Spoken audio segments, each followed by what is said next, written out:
Our program coordinator is going to have an impact on our shelter overall because she'll be able to, and is able to, we've already hired into that position, she's able to have a closer hands-on impact with the women and children in shelter. She will be able to spend more time with our crisis intervention workers, and hopefully in the long run we'll be able to offer more support and better support for the women and children that come to shelter.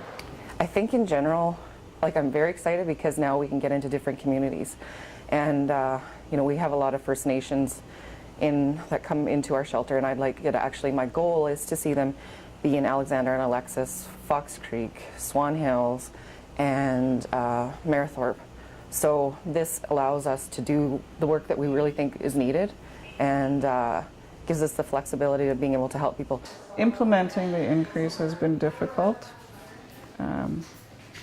We've had to, as a board, the shelters had to decide what are some of the key areas that we needed to look at and try to make the criteria of the funding fit into what our needs are.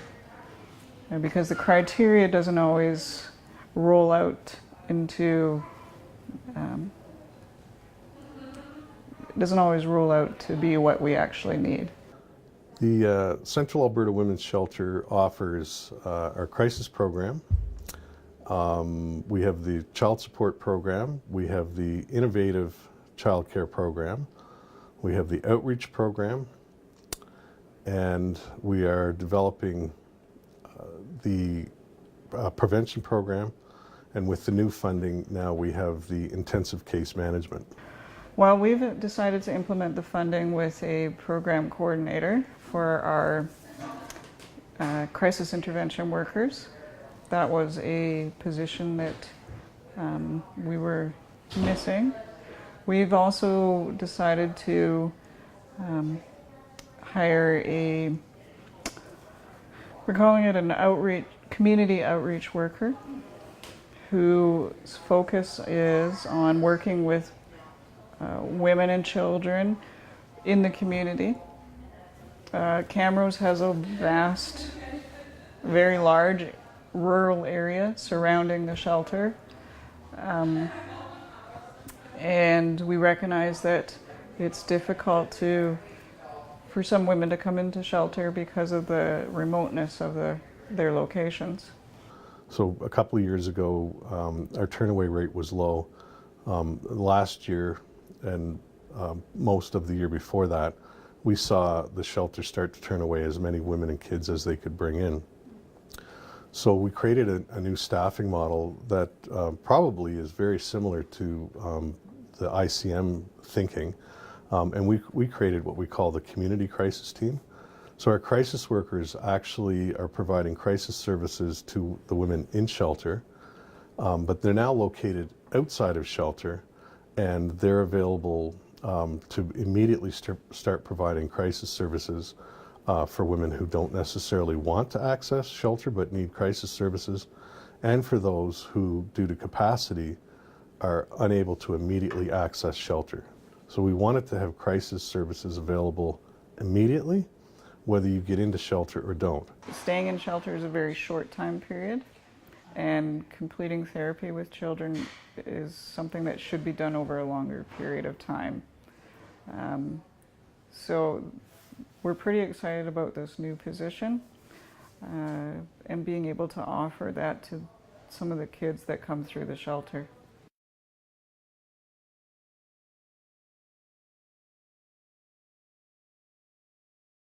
We've been very blessed in that we have very skilled people who are committed to the work, but certainly we are incredibly short-staffed. And so one of the things we're going to have to do is to hire some people around children's issues, around some of the addictions and the mental health and the housing piece that has to go with that.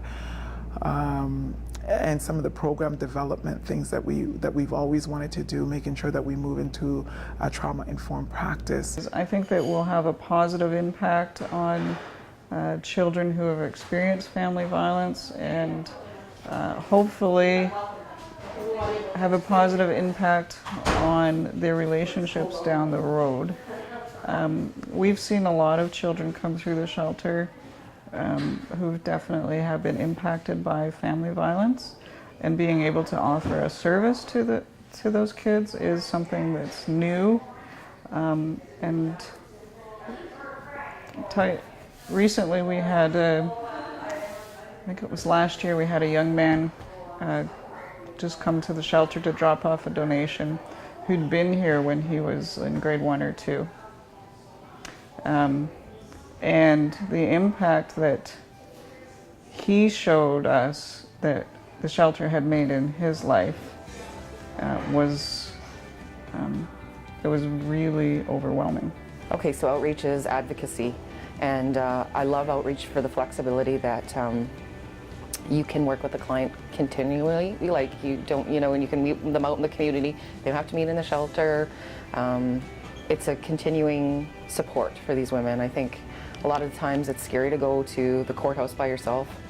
It's scary to go to EI by yourself. You've just been beaten and you don't feel good about yourself, and the last thing you want to do is go to these things because you're scared, right? And I think having that support worker with you is amazing.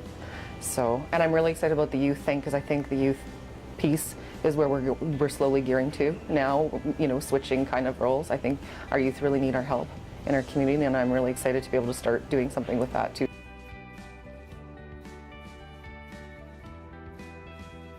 When you get busier, it might look like we're turning away more people. However, but we're helping more people in our community. So I think we'll see some big changes within the next 2 years.